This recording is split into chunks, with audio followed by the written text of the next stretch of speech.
Well, I can't believe we're finally having a congressional hearing on cloud seeding and weather manipulation, something we've been covering here on Redacted for years. During yesterday's hearing, in the House of Representatives, Representative Marjorie Taylor Greene, really kicked it off and sounded the alarm on cloud seeding. Watch. For years, anybody who questioned weather modification was labeled crazy or a conspiracy theorist. Now we've learned that they've been doing it for decades. And not only is it a multi-billion-dollar industry, the government has invested a lot of Americans' hard-earned tax dollars into it. They've been forced to spin it, and apparently it is now the only way we are going to save humanity. However, let's look at the risk. According to GAO, injecting a cloud with silver iodide increases precipitation anywhere from 0 to 20%. It could be even more, but the truth is that we really don't know for certain. Yeah, and that's really at the heart of all of this, right? We don't know for certain, and they're just telling us. So you've been lying to us for years about it, and now you're telling us, it could be 0, it could be 20%. Really? Okay, there's absolutely no way to measure the effectiveness, Marjorie Taylor Greene said. Dane Wigington from geoengineeringwatch.org. I highly encourage you to watch his incredible documentary called The Dimming, which you can find at his website as well. Dane is back with us today. Obviously, Dane, I know you've been in contact with members of Congress. You've been very big part of these hearings on Washington. So first, just at a high level, this has got to feel good in some way, right? That finally we're shedding a light on this in Congress. Hi, Clayton, Natalie. Pleasure to join you both. Thank you both for your voice on important issues as the one you just covered, and this certainly, which will very soon be the bottom line issue for anything and everything. If we don't deal with what's happening in our skies, all other causes and concerns will soon be moot points.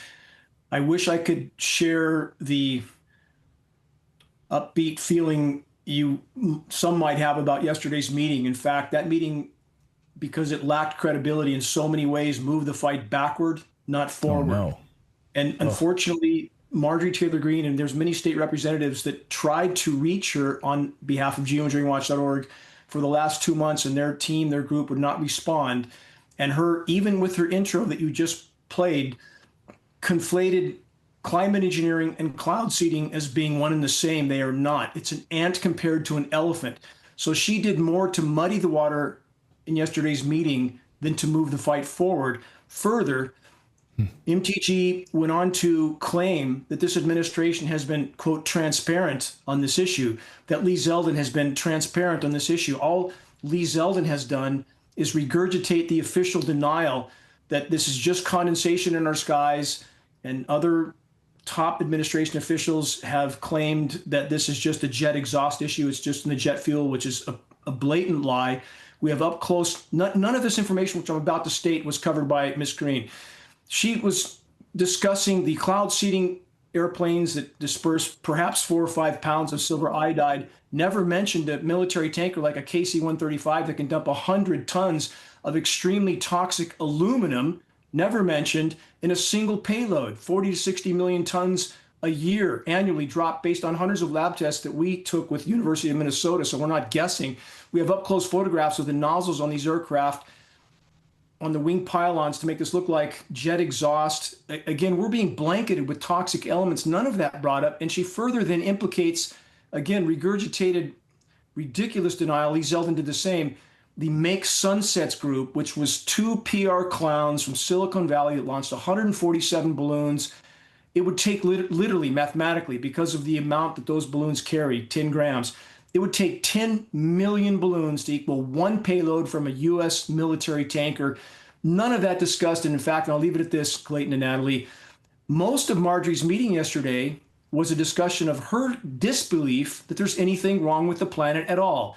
And what does that do? Just like you two discussed driving wedges into society with the subject you broached on a moment ago, that very successfully alienates everyone that knows anything about the environment. Her denial that there's anything wrong with the environment, very successful wedge so that that community connects anyone who mentions geoengineering to someone who denies all the other forms of damage to the planet. So that's basically the premise, or the foundation of her meeting yesterday. It moved the fight backward, not forward.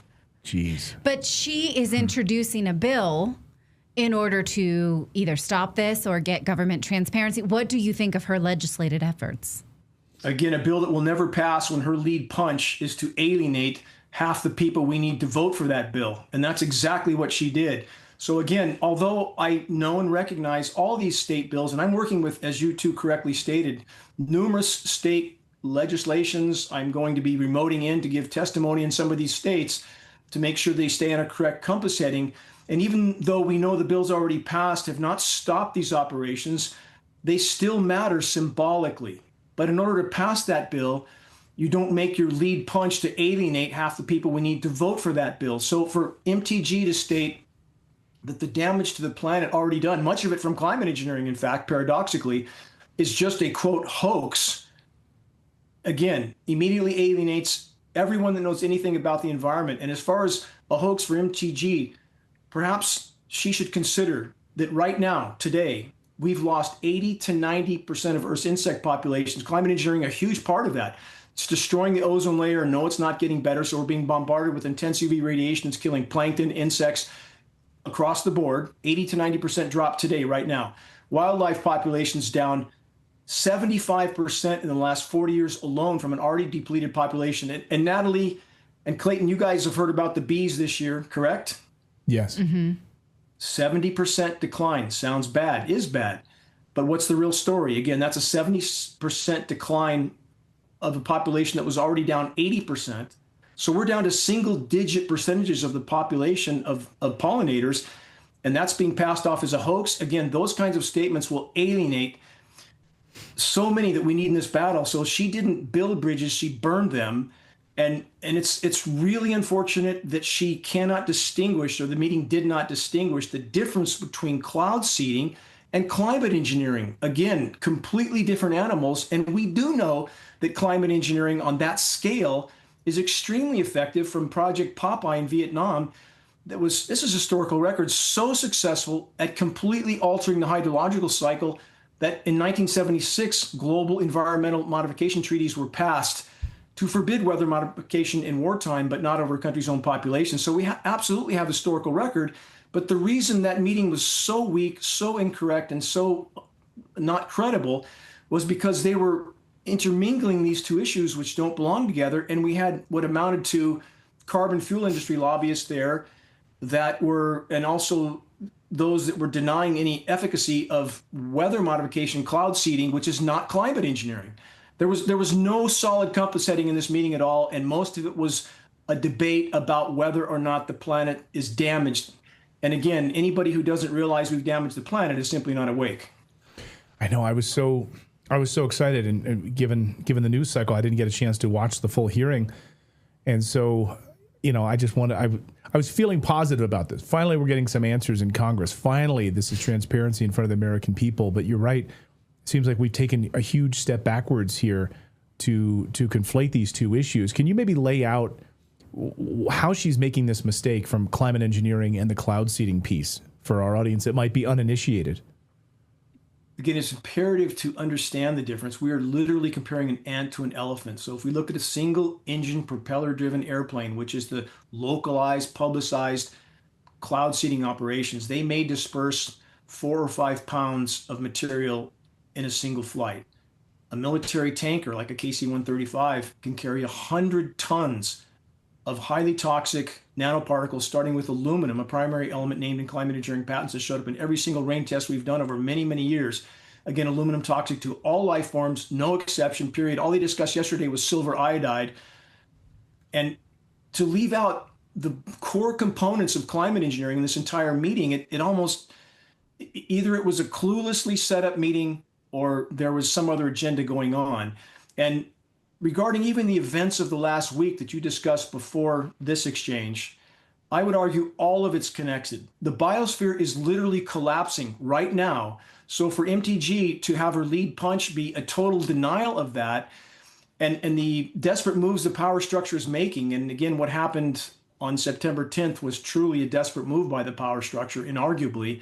It's all connected to the fact that they know they can't maintain this paradigm much longer. They can't afford climate engineering to come to the full light of day, because if it does, if this issue reaches the full light of day, there will be a shockwave around the world when populations everywhere know what their governments have done to them without their knowledge or consent. Climate engineering weather, chemical, biological warfare experiment without their knowledge or consent. So all of these events are inseparable. Does that make sense?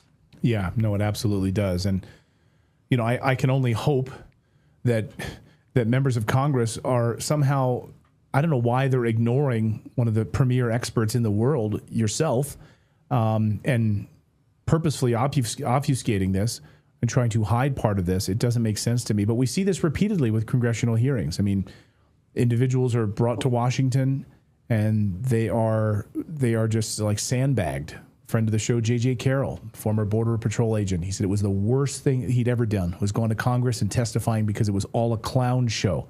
So we hear this repeatedly during these hearings. So I'm disheartened by it. But Dane, anything we can do to get the message out about this, please let us know. And if there's any way we can connect with our sources here, members of Congress, to you directly so that they can get the proper answers, we will help in any way that we can.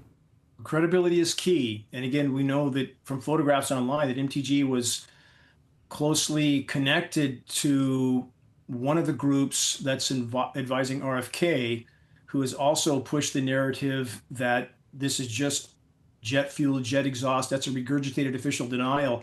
And that appears to be the only group that she's garnering her data from. So again, what are the agendas and objectives going on here? I held your optimism. I hope for the best. But when they would not communicate, nobody in her team would communicate with any of the state legislators that were trying to reach her in order to make sure she had a correct compass heading, no response from any of them. So again, and I'll leave it with this, the events in the coming weeks and months will increase in severity to the point that it will become all but impossible to hide the totality of damage that's done and the threat that's posed by what's taking place in our skies. So they will not be able to hide this issue much longer, no matter what or who tries to hide it. So that's unfortunately the hard way to get to the truth, but we are going to get there. And thank you both so much for your voices in this all-important battle, that if we don't stop what's happening in our skies, I stress this, nothing else will matter. We're breathing what they're spraying. It's not just disrupting the hydrological cycle. It's toxifying every breath we take, every drink of water, every bite of food. Why isn't MAHA covering that? Why not? Philip on our team wants to ask you a quick question here. Go ahead, Philip. Well, yeah, I'm like kind of like hearing your assessment of this hearing. What are the odds that like they did this on purpose? Sort of like if you were doing a UFO hearing and you bring in the craziest tinfoil hat guy you can as your spokesperson to sort of scuttle the whole point. Like it seems to me like if sabotage, they did no research. Yeah, it's like self-sabotage. Like they're putting this bill out there to destroy any conversation about it. Great question, and I think extremely on target, because that's exactly what it did. It will simply move this fight backward. Now we have to make up that ground again, but that's a profound question, and thank you, and I would agree. Dane Wigington, well, we'll keep fighting the good fight. Even if we took 5 steps backwards, we'll work as a team to move 5 steps forward again. Dane, great to see you. Please go check out geoengineeringwatch.org. Share the information that Dane and his team have done over the years, and hopefully we can get in the ears of members of Congress to do the right thing. Dane, thank you so much. Thank you.